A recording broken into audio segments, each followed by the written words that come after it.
Hello beautiful beings, and welcome to another Galactic Mayan Astrology report. So this is a report for the 3rd of March 2021, and the Wavespell that we're moving into is significant in lots of different ways for us. So if you remember, the Galactic Mayan New Year, the Sirius New Year, begins on the 26th of July each year.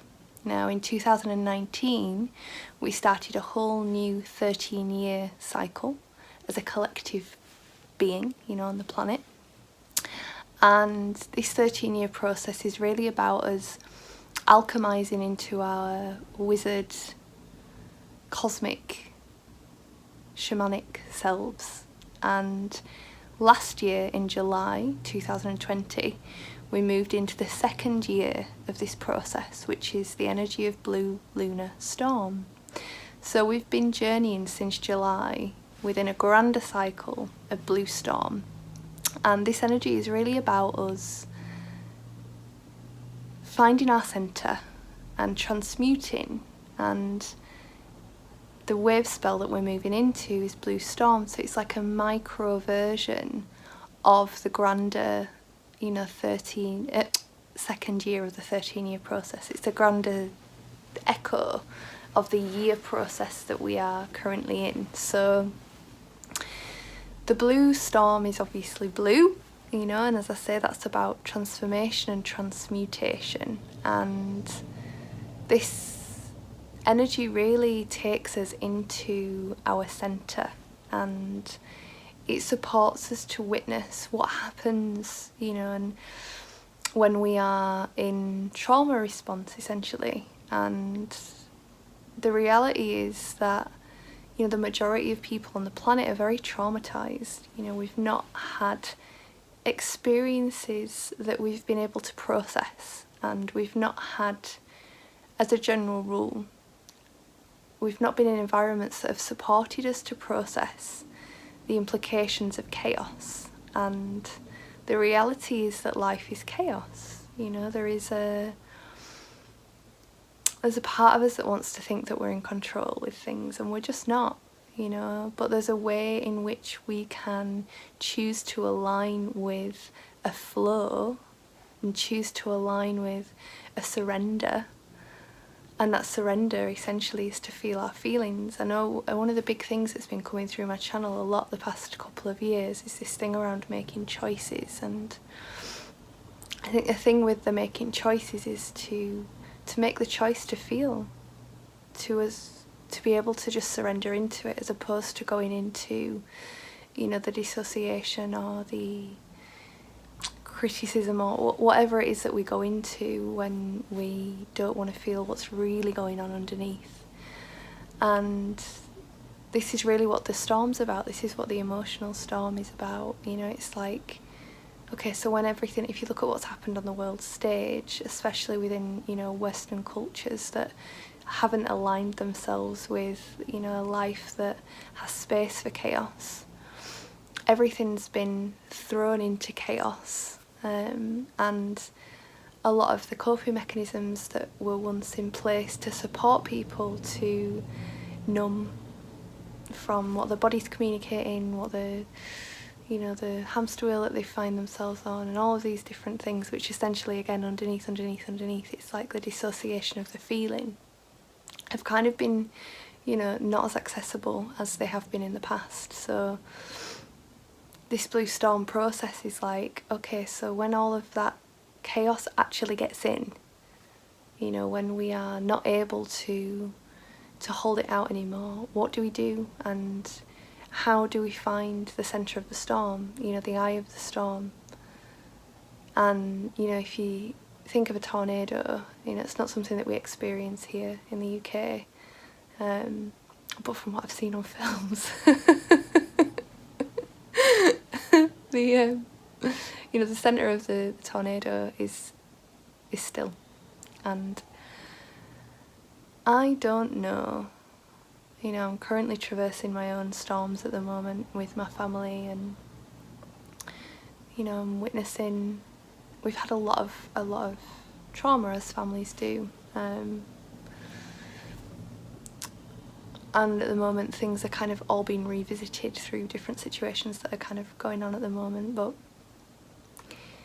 yeah, I'm unsure as to whether we get to a point where we're just in, you know, the centre of the storm all the time, because I kind of don't feel that that's the feminine way. You know, I feel like this feminine aspect of self that, you know, has been so shamed and cast out, that exists within all of us, you know, has to go into the storm to then find the centre. It's like we have to go into the feeling to find the centre, and, you know, the masculine aspect of all of us is able to hold that, you know, to be in that and to be in the centre, I guess, of the storm, whilst the rest of us experiences and embodies and expresses the storm.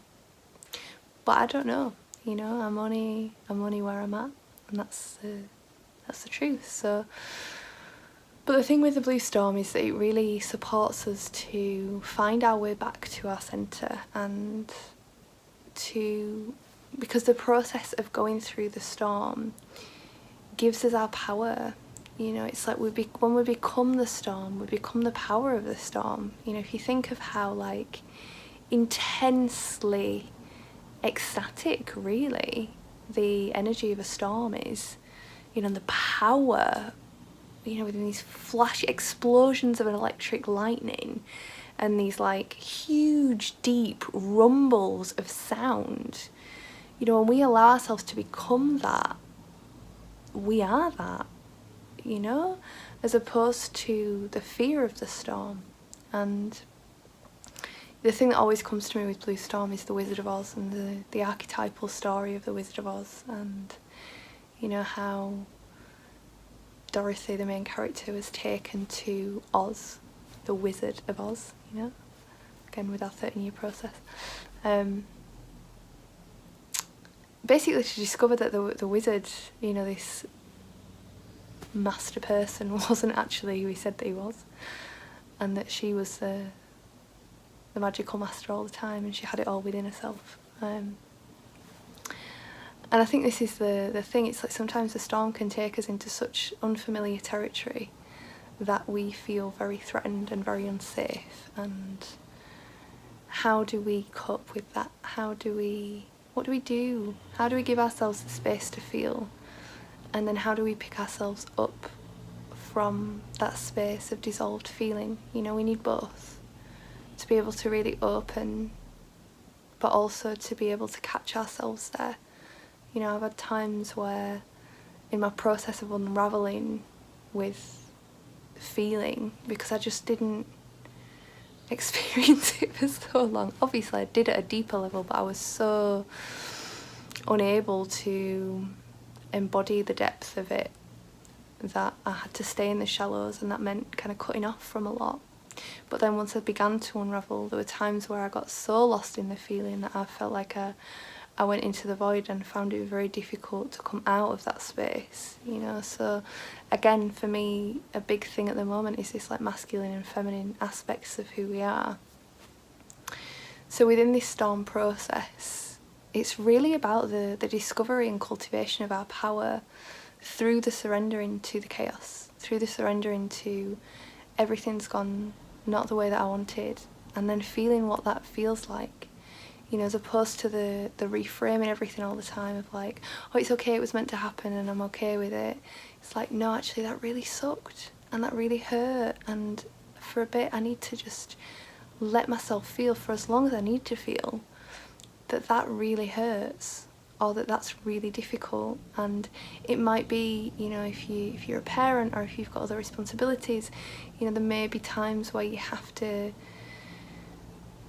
click yourself into a different role and not be just in your pain body, but there has to be the space for the pain body to be felt, you know. And I really don't personally adhere to the idea that we have to not feel, you know, and this like judgment and shaming of feeling and emotion and the pain body and the ego and the, you know, and this whole like ooh, you know, that dirty part of being a human being, that, you know, the objective is to overcome that dirty aspect of being a human. It's like, for me, that does not sit right at all. And the energy of the storm for me really brings in that, like, okay, so we have to feel. How do we feel? What do we need to do in order to feel? And what parts of our personal history have still not really been felt? You know, what aspects of our story have still not been aired? You know, it's that thing of,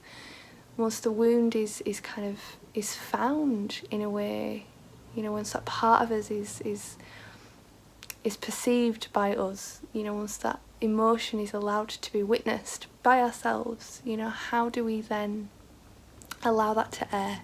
How do we then allow that, you know, and that's the healing, literally just like taking the lid off, in my perspective and in my work. You know, it's about literally just allowing it to air and allowing ourselves to hold ourselves there. You know, and it might be that sometimes things need a lot more holding than other things. It might be that sometimes situations in our lives bring things up again and again and again. And I would say that that's because we've not fully allowed ourselves to feel it yet. You know, and when we can really, really feel it, you know, and the times where these like historic painful traumas happened, we probably didn't have the capacity to feel it. We couldn't. And I don't know where it came from. It's from like a film or a book or something that I've seen. But this thing of being able to feel it all the way in and all the way through. But I'm going to have to draw it to a close there, because we are waiting a call for my granddad and the phone's just gone. So I send you so much love, and I hope that you have a beautiful Wavespell. And I'm going to be offline for a while, but I send you so much love and so much respect. Thank you for watching.